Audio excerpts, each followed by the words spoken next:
সাধক রামপ্রসাদ, স্বামী বামদেবানন্দ অভাবের তাড়নায়। হঠাৎ পিতৃবিয়োগ হওয়ায় রামপ্রসাদের মাথায় যেন আকাশ ভাঙিয়া পড়িল। এতদিন তিনি নানা বিদ্যা শিক্ষায় তাহার সমগ্র মন প্রাণ ঢালিয়া দিয়াছিলেন। কাব্য দর্শনশাস্ত্রে তাহার বেশ জ্ঞানলাভ হইয়াছিল। পার্সি এবং হিন্দি ভাষাতেও ইতিমধ্যে যথেষ্ট ব্যুৎপত্তি হইয়াছিল। যৌবনের প্রারম্ভে যখন বেশ সহজ স্বচ্ছন্দ গতিতে চলিতেছিলেন, তখন হঠাৎ একটা দমকা হাওয়া তাহার জীবনের স্রোত ফিরাইয়া দিল। পিতৃবিয়োগে সত্যই তিনি চারিদিক অন্ধকার দেখিলেন। মৃত্যুর সময় পিতা বিশেষ কিছু রাখিয়া যান নাই।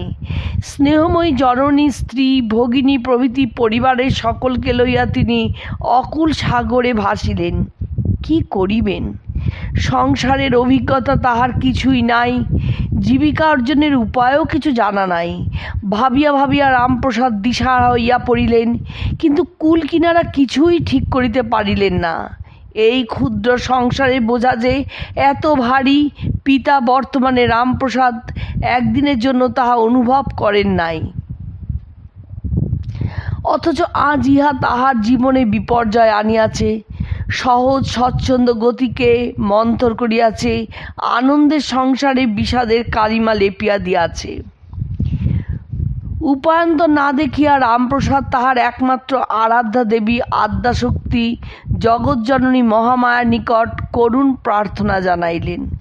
কিছুকাল এইভাবে কাটিল, কিন্তু উপায় কিছুই হইল না। অবশেষে রামপ্রসাদ মায়ের নাম করিতে করিতে জন্মভূমি পরিত্যাগ করিয়া অর্থ উপার্জনের উদ্দেশ্যে কলিকাতা শহরে আসিলেন। তখনকার কলিকাতা এত বড় না হইলেও সেখানে বহু ধনী লোকের বাস ছিল। সুতরাং কিছুদিন চেষ্টার পরেই রামপ্রসাদের চাকুরি জুটিল। গড়ানহাটায় নবরত্ন কুলাধিপতি দুর্গাচরণ মিত্র মহাশয়ের বাটিতে নবাগত যুবক কেরানি হিসাবে নিযুক্ত হইলেন। মাহিনা 30 টাকা। 30 টাকায় কেরানিগিরি পাইয়া রামপ্রসাদ আনন্দে আত্মহারা হইয়া গেলেন। জগৎজননী মা আদ্যাশক্তি তাহাকে কৃপা করিয়াছেন, তাহার করুণ নিবেদন শুনিয়াছেন। তাই তিনি মনের আনন্দে গান লিখিয়া বসিলেন। আমায় দাও মা তবিলদারি।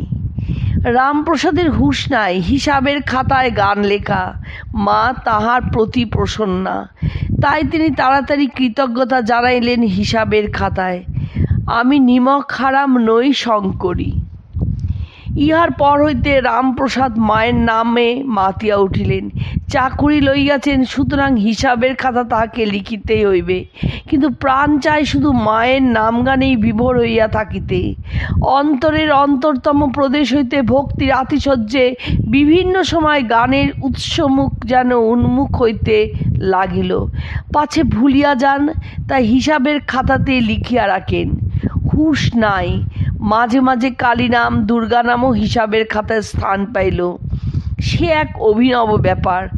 দেখিতে দেখিতে দুর্গা নাম, কালী নাম, প্রসাদী গান প্রভৃতিতে মনিবের হিসাবের খাতা ভরিয়া উঠিল। এইভাবে প্রায় 1 বৎসর কাটিয়া গেল। সাধারণ দৃষ্টিতে এ নিছক পাগলামি বলিয়া মনে হয়।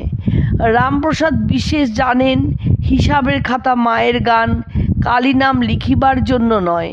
ধরা পড়িলে চাকরি তো যাইবেই, আরও বহু অনর্থ ঘটিতে পারে। কিন্তু কার্যকালে হুঁশ থাকে কই?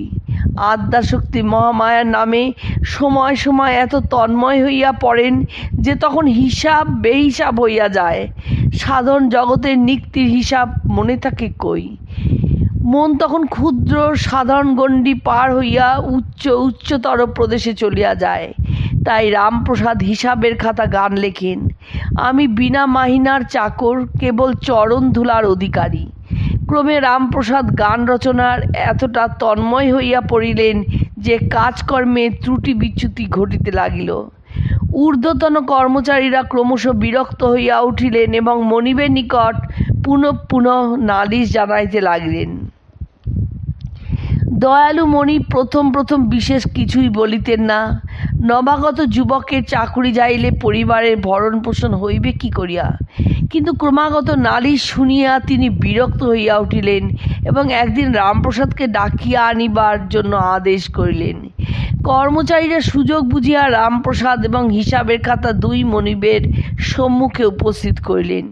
হিসাবের খাতাখানি হাতে লইয়া মনিব দেখলেন, এ কি, আষ্টে পৃষ্ঠে কালী নাম, দুর্গা নাম, মায়ের নাম গান। প্রথমেই গানটি চোখে পড়িল, আমায় দাও মা তবিলদারি, আমি নিমক হারাম নই শঙ্করী। পদ্মরত্ন ভাণ্ডার সবাই লুটে, ইহা আমি সইতে নারী। ভাড়ার জিম্মা যার কাছে মা, সে যে ভোলা ত্রিপুরারি। শিব আশুতোষ স্বভাব দাতা, তবু জিম্মা রাখো তারি। অর্ধ অগ্ন যায় গির, তবু শিবের মাইনে ভারী। আমি বিনা মাইনার চাকর, কেবল চরণ ধুলার অধিকারী। যদি তোমার বাপের ধারা ধরো, তবে বটে আমি হারি। যদি আমার বাপের ধারা ধরো, তবে তোমা পেতে পারি। প্রসাদ বলে এমন পদের বালাই লয়ে আমি মরি, ও পদের মতো পদ পাই তো সে পদ লয়ে বিপদ সারি। বারবার 3 বার তিনি এই গানটি পড়িলেন। ধার্মিক মনিব গান পড়িতে পড়িতে গম্ভীর হইয়া গেলেন। আমি বিনা মাইনার চাকর, তোমার চরণ ধুলার অধিকারী। এই ছত্রটি পড়িবার সময় তাহার 2 চোখ জলে ভরিয়া উঠিল। সস্নেহ দৃষ্টিতে রামপ্রসাদের দিকে তাকাইয়া বলিলেন, রামপ্রসাদ, এ তুচ্ছ সংসারে কাজ করার জন্য তুমি জন্মগ্রহণ করো নাই। তুমি তবিলদারি চেয়েছ, সময় হলেই পাবে। আপাতত ঘরে গিয়া মায়ের নাম গুণগান করো এবং সেই জন্য প্রস্তুত হও। হিসাবের খাতা তুমি নষ্ট করো নাই, বরং তোমার পবিত্র হস্তের লেখনীতে খাতা পবিত্র হয়েছে। বংশানুক্রমে এই খাতা আমার ঘরে যত্নে থাকবে এবং তোমার ভগবত সাক্ষ্য প্রদান করবে। এখন তুমি বাড়ি যাও, তুমি আমার সংসার হতে মাসিক 30 টাকা বৃত্তি পাবে। মনিবের সম্মুখে যখন রামপ্রসাদের ডাক পড়িয়াছে, তখন হইতে তিনি মায়ের নামে বিভোর, হুঁশ নাই। মনিবের দয়ার কথা ভাবিয়া তিনি আনন্দে মাতোহারা হইয়া গান ধরিলেন, মন তুই কাঙালি কিসে, ও তুই জানিস না রে সর্বনেশে। অনিত্য ধনের আসে ভ্রমিতেছে দেশে দেশে, ও তোর ঘরে চিন্তামণি নিধি, দেখিস রে তুই বসে বসে। মনের মতো মন যদি হও, রাখে রে যোগেতে মিশে। যখন অজপা পুনিত হবে, ধরবে না আর কালো বিষে। গুরুদত্ত রত্ন তোরা বাদ্রে যতনে কোষে। দিন রামপ্রসাদের এই মিনতি, অভয় চরণ পাবার আসে। মিত্র মহাশয় গান শুনিয়া মুগ্ধ হইয়া গেলেন। প্রচুর পারিতোষিক দিয়া তাহাকে স্বদেশে পাঠাইয়া দিলেন।